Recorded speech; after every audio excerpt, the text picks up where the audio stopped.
mapipigil ang mundo. At ang lahat ay maglalaho. Dahil kailangan ka, kailangan pa, kita natin tayo'y pa. At kahit pa, di mapigil sa mundo. At sa umagang darating, lahat ay aking kakayanin. Kahit pa, ikaw lang yan. Kahit pa, ikaw lang ako. Oh yes! Oh yes! Oh yes! Doon, nahuli ko na rin. Welcome everybody! Nagbabalik po inyong Sports 360! Yes. So of course, Air Natayde, Eric Padilla, Ramon Bautista, Carlo Pamituan, Mela Tunay, Jojo the Love Survivor. Marami po tayong gagawin ngayon. Pero syempre, nagsisimula po lahat yan sa Game Stories!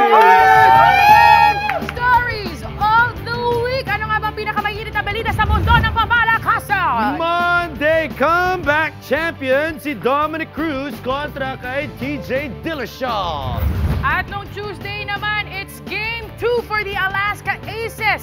Siyempre, nanguna dyan, Vic Manuel with 18 points. And of course, the USA team has announced their powerhouse pool of 30 players na lahat po sila napakagaling. Laban Pilipinas, yan namang sigaw nung Tuesday pa rin as we are one of the Olympic qualifier venues. McGregor, Dos Anjos, nagkaharapan na at puro trash talk po ang ating nakita.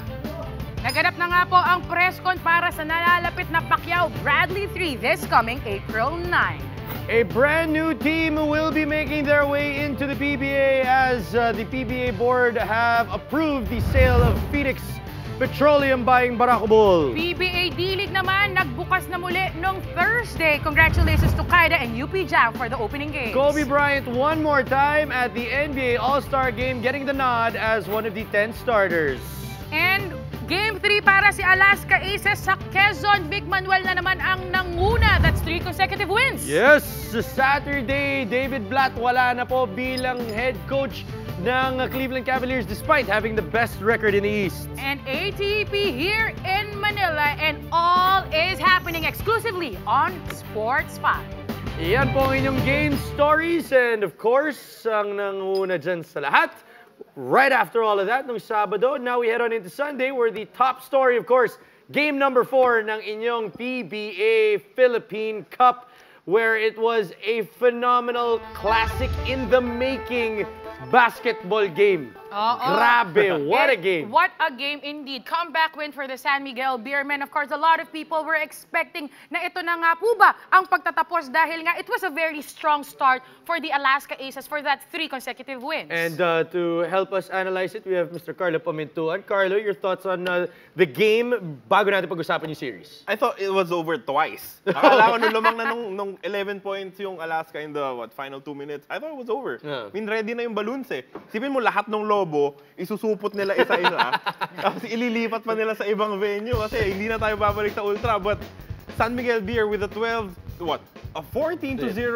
ending to the 4th quarter before that 3-point shot by Cyrus Baguio. Ang lala nung larong yun. Grabe. And then of course, pagdating naman po ng overtime, everyone thought that the momentum was already on Alaska's side. It was the shot by Cyrus Baguio, back-to-back baskets para kay Vic Manuel. Pero yun nga, well, I was talking to Coach Norman Black about it while we were doing the telecast on Signal HD. Sabi niya, lumabas talaga yung heart of a champion ng San Miguel. And it was Chris Ross who stepped up to the plate and said na kung walang Junmar Fajardo, pwede tayo lahat gumawa for ourselves. He drove twice to score back-to-back baskets and then assisted on a basket by Yancy De Ocampo. Yung tres ni Alex Cabagnot was huge too. Yes hindi sila papayag na basta-basta na lang sila ma-sweep dahil lang wala si Junmar Fajardo. They showed their pride in that game. Correct, pride indeed. Kasi siguro yun nga rin yung hinihintay ng mga San Miguel fans. Alam mo, nakita natin, momentum again was on the Alaska Aces for the 3 consecutive wins. Pero hinaabangan din ng lahat. Nasa na kay Junmar lang ba lahat? Naka-anchor ang mga bagay ng ikinapapanalo ng San Miguel Beermen. So it was really a very good win for the San Miguel Beermen and very exciting Game 5 that everybody's looking forward It to. will happen on Wednesday going forward. Syempre, marami nagtataka kung kaya bang kumuha ng isang panalo yung San Miguel. They did get it.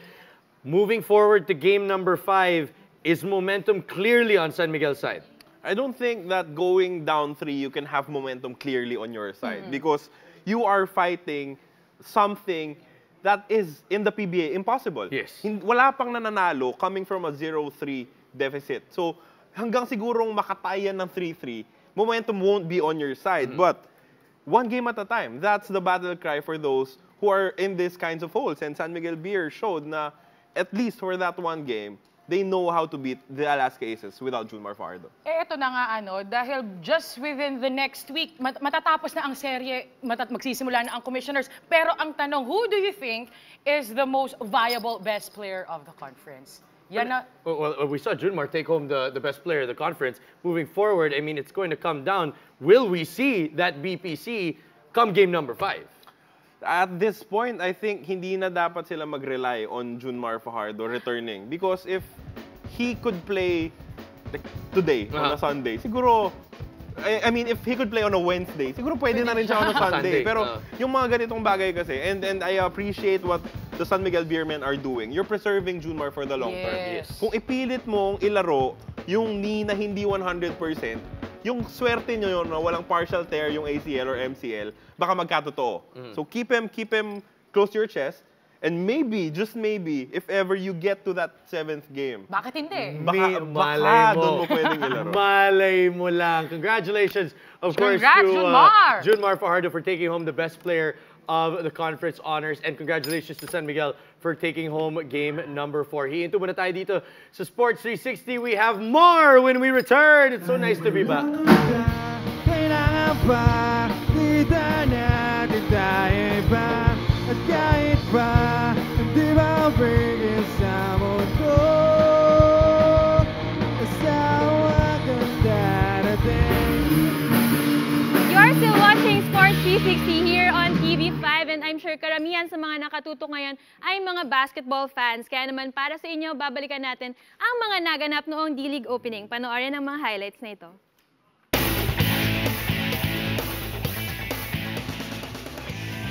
At narito tayo para sa Sports 360. Anthony Stein here together with Jolly Escobar. Jolly, of course, we're here at the San Juan Arena dahil syempre opening day ng PBA D-League. Very interesting, and we mentioned it in the games natin. Very interesting manood ng pag-opening day na ganyan dahil compositions of teams, makikita mo, nagkaroon ng mga shuffling ng mga players. We see new faces, new coaches. So very exciting ang ating D-League. At dito sa ating opening day, of course, we had 2 exciting matches. Tignan po natin ang ating unang laban. Ang naglaban dito ang kupunan ng Kaida Tile Masters at ng Tanduay Rum Masters. And from the get-go, partner, nakikita natin kaagad Gio Halalo ng mga prolific na guards para dito kay Coach Caloy Garcia. My friend Coach Caloy Garcia, our friend, puts a very, very high value on defense. Kaya eking out a very, very nice win kontra etong Tanduay. As we see, mga players ng Tanduay, there's Weatherell right there. Missing yung loose ball na yun, and ends up with a nice layup para dito kay Joseph Terzo of Kaida. At yan po ang ating final score. Kaida getting their first win. Second game, yun ang game na ginawa natin. Another exciting ball game.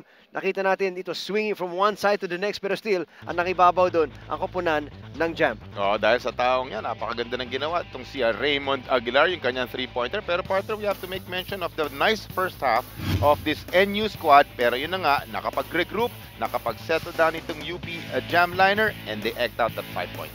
Thank you very much for joining us. In behalf of my partner, Jolly Escobar, ito po si Anthony Stay. Till next time, good night. Take care.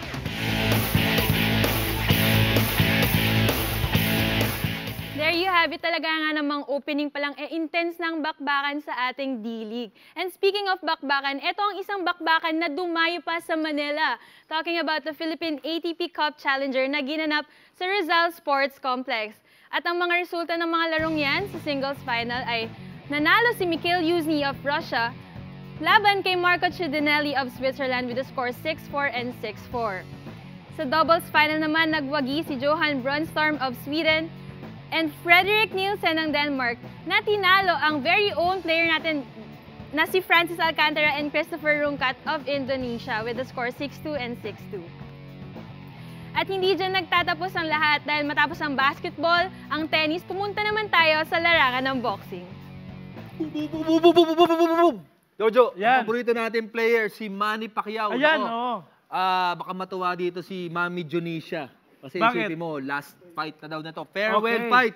Ito yung huli. For more details, panoorin natin ang report ni Miss Janelle So Perkins.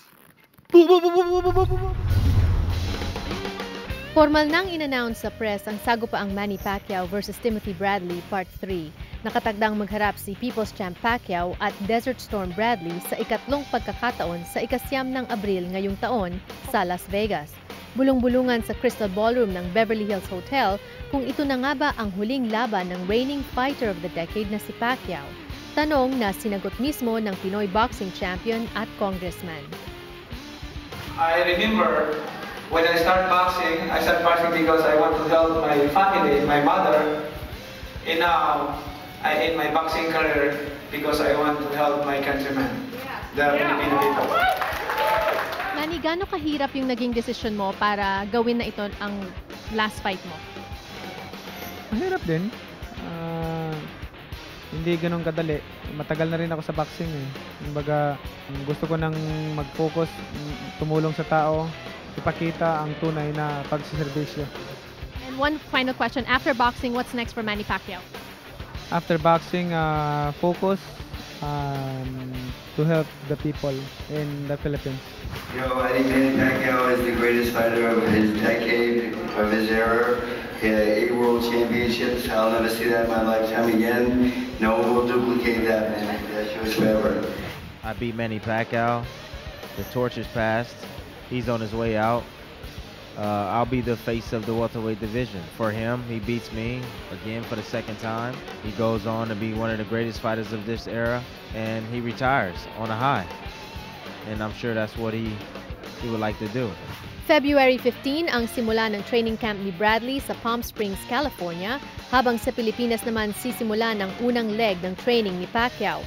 Siya ay nakatakdang bumalik sa Los Angeles sa katapusan ng Pebrero upang tapusin ang kanyang ensayo sa Wildcard Gym sa Hollywood. Nag-uulat mula sa Los Angeles, California, Janelle So Perkins para sa TV5. Uy! Tama yan, Ramon, ginagawa mo. Yan ang training ni Manny Pacquiao. Yan. Siyempre, handa tayo. Ano kaya ginahanda ni Bradley Cooper sa laban ni Manny Pacquiao? Anong Bradley Cooper? Sino ba yan? Timothy Bradley. Timothy Bradley pa yan. Yan, panoorin natin si Miss Janelle So Perkins. Yan. Siya yung mas nakakaalam. Yan. Wala pa mang titulo ang ikatlong pagtatagpo ni 8 Division World Champion at Philippine Congressman Manny Pacquiao at 5 Division World Champion Timothy Bradley. May tema naman daw ito ayon sa two-time WBO welterweight champion. The theme of my last fight was called The Firemen. Need to be firemen. The theme for this fight is the log in the ocean. All I'm going to say is that the ocean is very deceiving.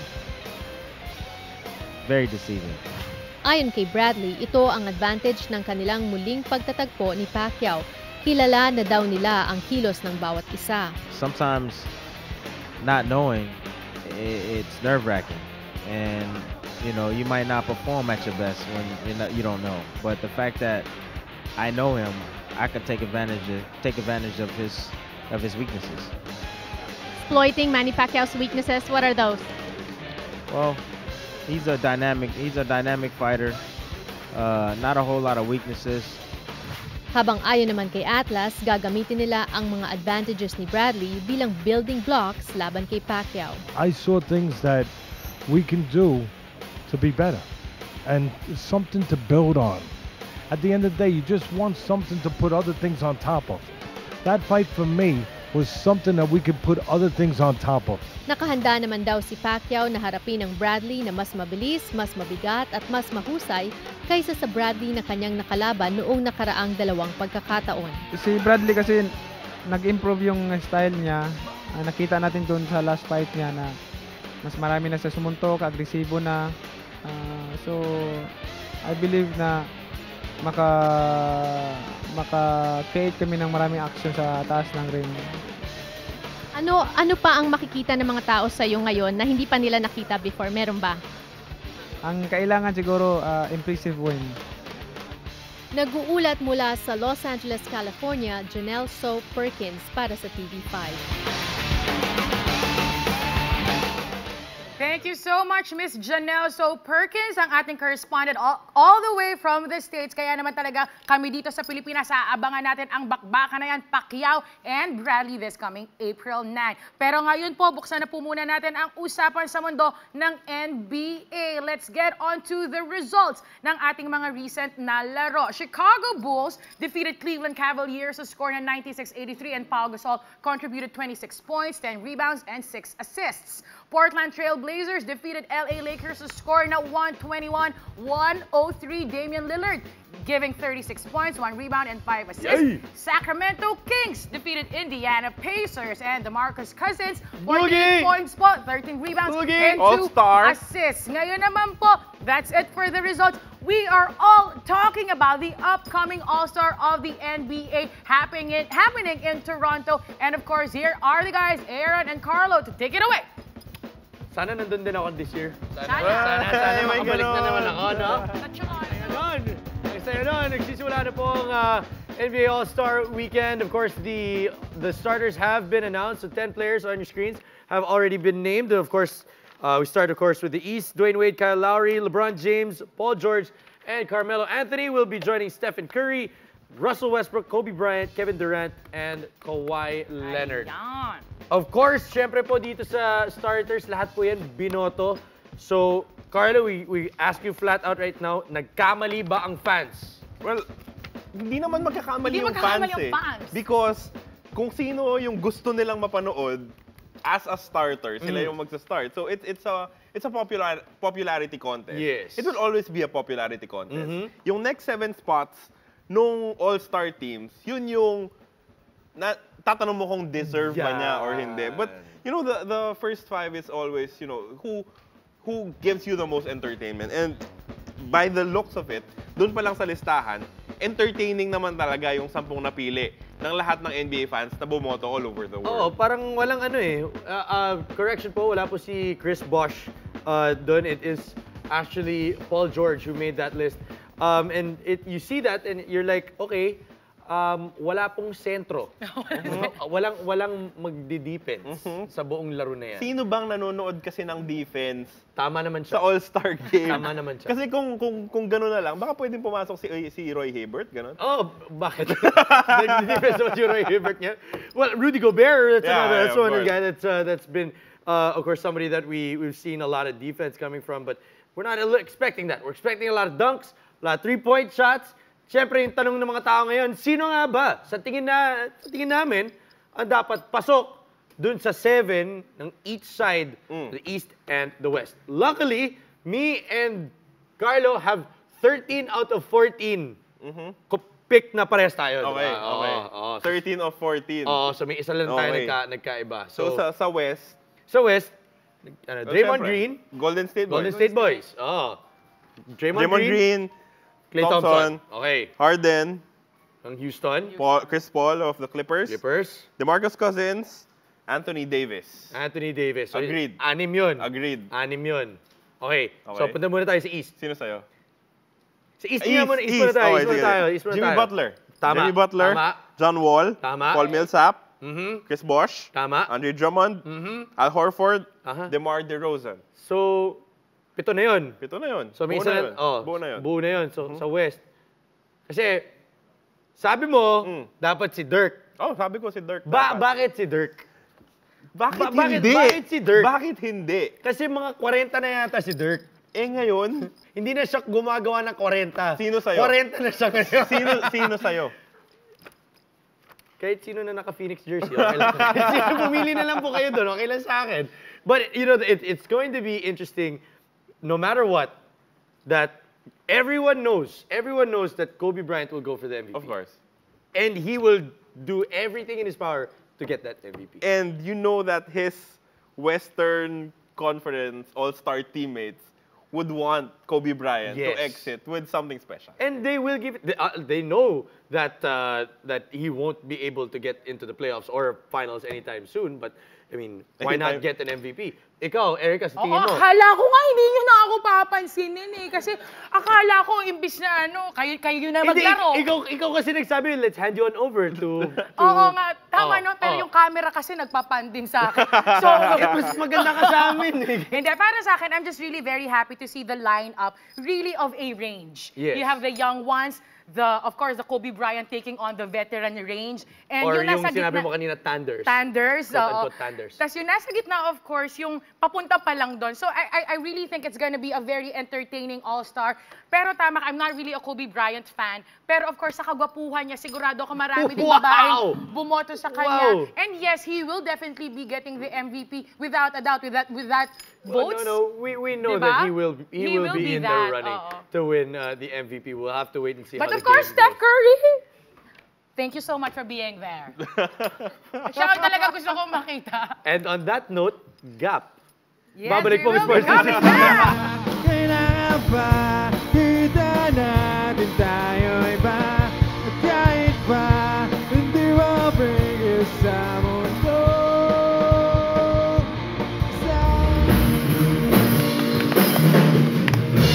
Babalik po yung Sports 360, and of course, the Philippines is recently announced to be one of the hosts ng Olympic qualifying tournament. And thank you to the wonderful people of FIBA that gave us that honor, and of course, our very own boss, Mr. MVP. Puso! Laban Yes, Pilipinas! Philippines hosts FIBA Olympic qualifying in July. Laban Pilipinas. Puso! Puso! Puso! Okay. Para malaman po natin, kasi baka mamaya nalilito kayo kung ano po yung Olympic qualifying. Carlo, ano ba yung Olympic qualifying? Carlo, ano ba yun? Ano ba yun? Well, yung Olympics ay competition. Okay. Okay. Klaro yun. Okay. Dun sa lahat ng hindi umabot, I mean, yung Philippines kasi sa Asia, isa lang yung kinuha nila. China. Yung iba, Americans got 2, Europeans got 3, I think. 3 more teams will get an opportunity to qualify for the Olympics. All they have to do is win the competition doon sa Olympic qualifying tournament. So as the Yun lang pala eh. Philippines- Madali lang pala eh. Ganun lang pala kasi. As host na Pilipinas, we will welcome 5 other teams to the Philippines sa July, and kailangan natin silang lahat talunin to make it to Brazil. Yes. Kayang-kaya yan. Puso lang, mananalig lang tayo. Ito yung mga possible opponents natin. Napakaklaro po. Yung Italy, Philippines, and Serbia will all make it as the host. And then you see there from Eurobasket, you have the teams such as France and Greece, as well as the Czech Republic. And then, of course, Canada, Mexico, and Puerto Rico completing the Americas. And then you have the likes of Afrobasket, very influential, of course. Iran and Japan, hindi po natin sila makakalaban. And then New Zealand will be from the Oceania. Now, question is, since 5 other teams, di ba? Hindi ba yung mga malalapit lang ang pupunta rito? Kasi, Hindi. bawa, yung mga taga May Africa, pamasahe, ganun. tipid sa pamasahe pag sa Europe lang sila, di ba? Hindi ganon. Hindi ganon kaya nila. okay. Kaya nila. Kaya nila pumunta. ilipad May yun. budget sila. So, gawin natin, since 5 kayo, pili kayo isa. Okay. Take isa. At bakit? Ako. Una na Ramon. ako. Para maganda yung pili nila. Senegal. Senegal. Bakit Senegal? Bakit? Senegal? Kasi tinalo na natin nung FIBA World. Yes. We know we could beat them. Yes. They're big. But I think Gilas is more talented. Yun. Kung ako lang papipiliin, gusto kong makalaban ng Gilas ng Senegal. Alam mo ikaw, Carlo, pwede ka sana maging analyst, Pwede ako no? rin, no? Pwede ka maging analyst. Oh, simulan natin kay Erica. Erica, pangalawang team natin. Ano pa ba? Kasi nga, kinuha mo na kasi Senegal nga kasi yung pinakamadaling talunin eh. Ang dami kasi. Siguro, I believe, ano ba? Iba kasi malalakas na ang Canada, Croatia, France. Angola. Angola. Pwede. Angola. Pwede. Kasi ano eh, Pwede. paminsan, feeling ko baka sa, you know, they're not the people from Africa. The people from Africa. The Africans are not necessarily the tallest ones. Yes. They're not necessarily the tallest ones. And with the quickness and the grit that we have, we could match them up very fairly. Nadaanin sa bilis eh, no? Oh, Jojo, ikaw. Sino? Mexico. Bakit Mexico? Because madaling talunin eh. Bakit? Bakit naman mga Bakit? sa papugian lang, pogi pa tayo sa Mexico eh. Sa Ayun grounds na lang. yun? Oh. Tsaka gusto ko makakita ng Spanish girl. Yun na. Eh, di dapat Spain yun. Ano ba to? Mr. Barangay ba to? Hispanish kasi yung Mexico eh. Hispanish. Hispanish. Spanish. Hispanish. Bago Di yun. sila, Bago yun, okay Joa. yun. Bago yun. Oh, Ramon. Ako, papi, eto, educated choice to. Oh. Nag-research ako. Okay. Number 42 to, ang world ranking. Oh. Number 42. Tapos, yung mga babae nila, napaka-cute. Baka dala yung mga cheerleaders. Japan! Pwede! Japan. Just always pray at night. Okay. Miss Mela Tunay. Ako, Pampakumpleto lang ng ating grupo. ako Czech Republic. Check. Check the check! Daming in check. Hindi, kasi sa volleyball, may tinatawag kaming check-out. Pag na-check out mo, puntos mo. So baka maka-check out ng Philippines kapag sila ang kalaban. Gusto mo i-check out yung mga player din nila. Kung Oh, ikaw, puro ka-check out. Yan. Of course, one of the big questions para sa Team Pilipinas is maglalaro ba si Jordan Clarkson para sa atin. Of course, there are still a lot of hopes about his commitment on joining the team. Mr. Pamintuan, what is the update?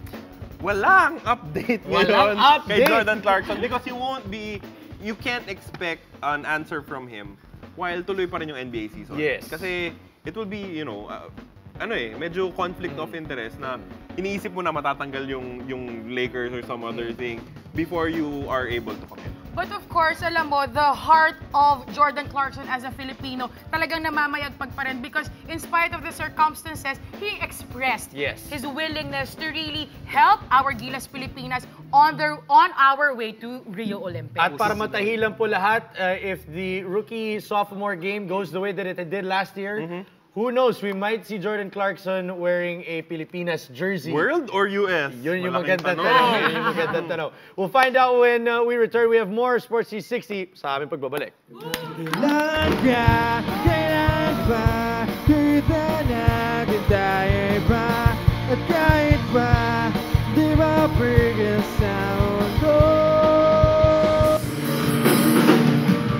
Welcome back to Sports 360, the #1 show in the worldwide! In the worldwide! In the worldwide to! Carmela Tunay, anong magkaganapan ngayong gabi? Maliban sa tayo ang #1 show in the worldwide, abay tayo rin ang pinakaswerte dahil Papi, tonight makakasama natin ang napakagaganda at napakasexy nating mga guests. Napakaganda at napakasexy eh. Lagi naman tayong may ginagas na ganyan. Tama, Mga tama athlete, naman yan. napakaganda at saka napakasexy. Naku, Diba? hindi sila mga athletes ngayon. Sila ay mga international performers. Ano? Worldwide talaga. Oo, pang worldwide web talaga. Ano gagawin nila? Bago natin sila kilalanin na isa-isa, ay panoorin natin ang kanilang sample. Heto nga ang cast ng 50 Shades the Musical Parody. Ladies, I'm just not cut out for all this. Maybe I should just stay at home and watch Oprah and pretend I'm Gail. Oh, Carol, no! You are so wrong! You are cut out for this. We all are! Hit it, boys!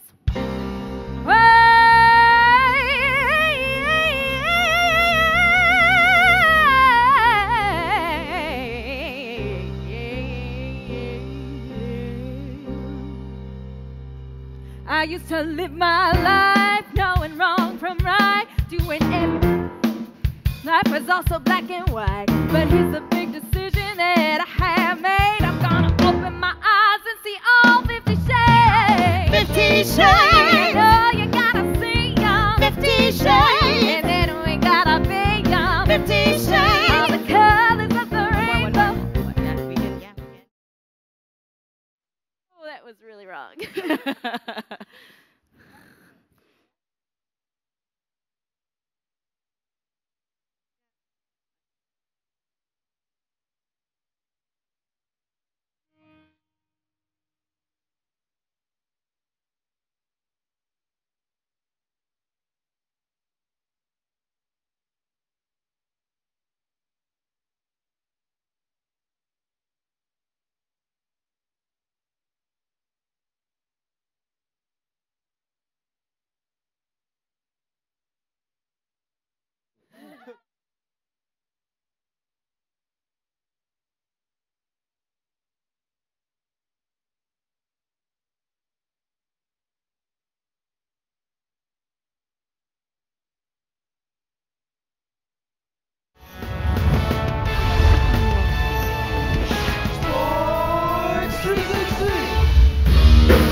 360, the #1 sports show in the worldwide.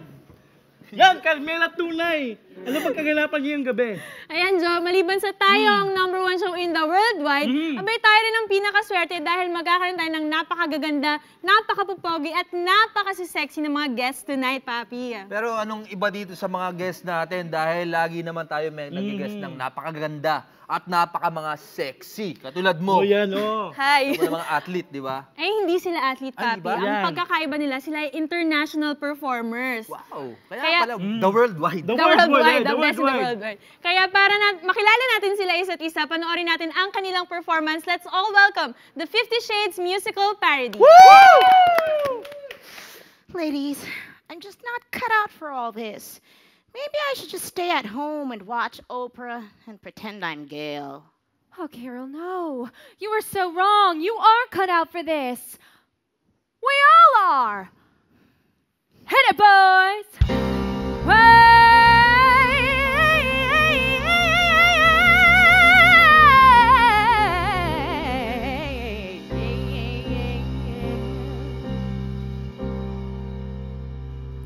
I used to live my life knowing wrong from right, when everything I ought to life was also black and white. But here's the big decision that I have made. I'm gonna open my eyes and see all 50 shades. 50 shades. You know you gotta see your 50 shades. And then we gotta be your 50 shades. All the colors of the rainbow. 50 shades. Oh, oh, oh, oh. Suburban life is driving me insane. Drive a minivan each morning, always in the right lane. Forget those traffic rules, I always have a vein. Gotta straddle the line and see all 50 shades. 50 shades. Oh, you gotta see 50 shades. And then we gotta be 50 shades. All the colors of the rainbow. 50 shades. Oh, oh, oh, oh. When Dorothy's world wasn't sepia toned, did she lie in bed all morning just to scramble? No, she grabbed that little dog and ran away from home, and she found herself a rainbow of her own. I can't do this. Oh, Carol, you can do this. Yes, I can do this.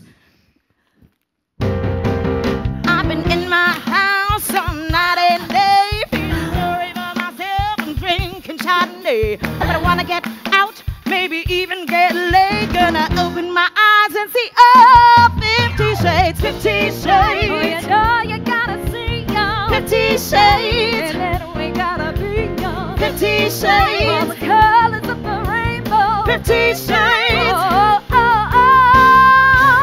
I'm not talking about one shade. I'm not talking about two shades. I'm not talking about those red, those white, those blue shades. I'm not talking about lamp shades and window shades and throwing shades. I'm not talking about 47 shades, 48 shades, 49 shades. I am talking about all 50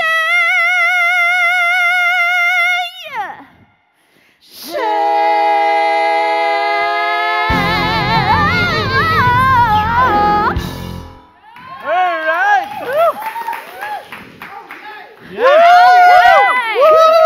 What a performance! Hi. Hi, Casey.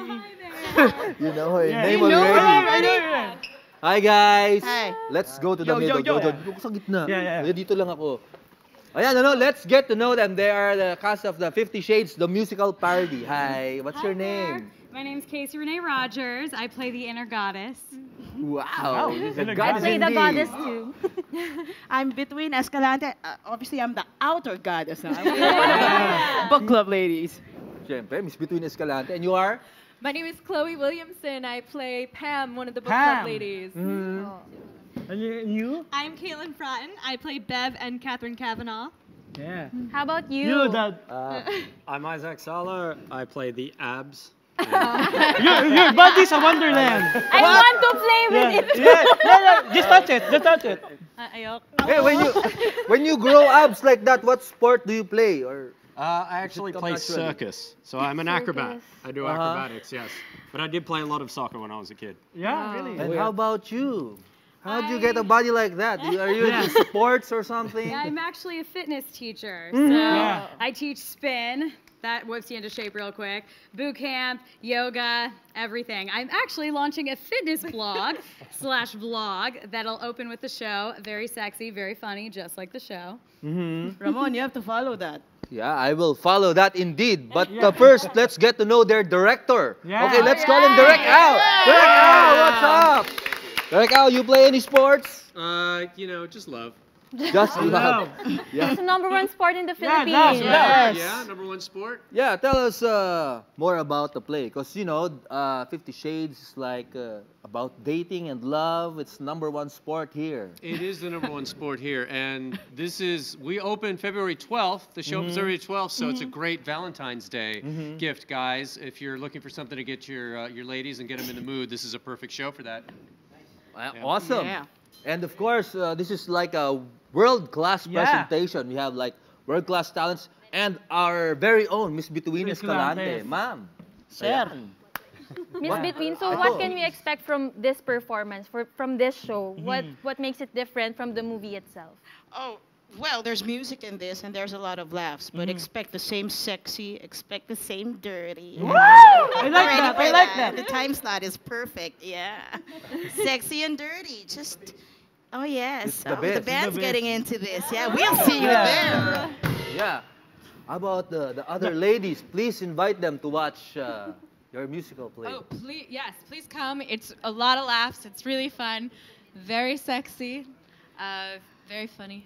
So it's always a good time. It's even great for the guys. So guys, don't be shy. Yeah. Please come. Of course. Jojo and I, we are excited to You guys watch. are great ladies in the show as well. So you know, come check us out. Yeah, I agree.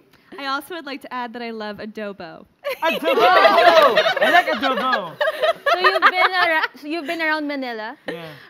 We've been here now about 2 weeks, and so far it's been amazing because our cast is mixed. We have Filipinos to take us around. We went to Revel the other night. Yeah, I've been to Revel. And we went to a pool party. I don't remember the second half of that night. But, Did you see me there? Yeah, were you there? No. If you like adobo, you'll like a Jojo.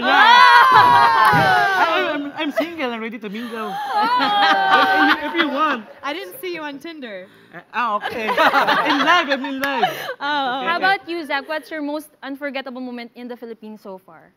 I actually just did a diving certificate yesterday. Diving? Yes, so I'm looking forward to having my most memorable one, being diving some of your lovely oceans. That sounds dirty, doesn't it? I know, right? I want to dive your oceans, Philippines. And this is a tropical country, so he can walk around Yes, wearing nothing. I haven't all worn a day. shirt yet, so. Well, we I can don't go mind. diving. Oh, and earlier tonight I heard you played Tarzan in. In Hong Kong Disney. Oh. I did. Hi, I'm Jane. Hi. I've been searching for you. Oh. Yeah, hug. Okay, let's do group hug. Thank you very much, It's guys. a tradition in this show to have a group hug. Okay, Direct, it's a group hug. Magbabalik ang Sports 360!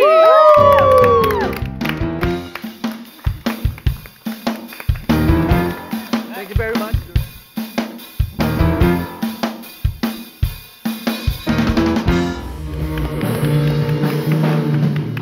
Welcome back to Sports 360! Palakpakan! Yes!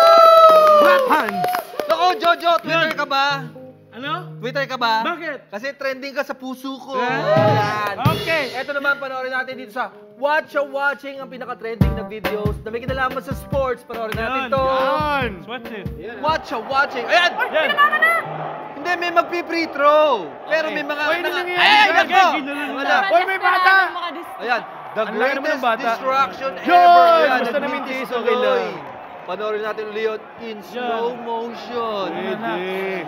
Nakapanggulo lang. Maganda Gagawin ang natin sa form FIBA ng yan. anak. Kalain mo. Pero triplets yung lalabas. Suhi pa. Una pa. Yun, no? Ayun, no? Achieve naman sila sa distraction. Ayan. Ngayon, ang matututunan natin dyan, pagka yung FIBA, ginanap na dito. Yun. Siyempre, home court advantage. Oo. Ito mga gagawin mo, Jojo. Ganun. Ipapanganak kang ganun. Pero tatlo yung ulo niya, ha, ganon. Alright, batian portion na tayo. Jojo, bumati ka na. Yan sa mga homie ko sa Makati, and to Kelvin and Michelle, yan. To Mr. Yap, hi. Belated happy birthday nga pala kay Jojo. Oy, Thank you. Thank you, guys. Mr. Ramon Bautista. Maraming salamat sa mga nanonood ng Barangay Utakan. Wow. Diyan sa 20 Wave. Okay yun. Kontrabando. Ayan.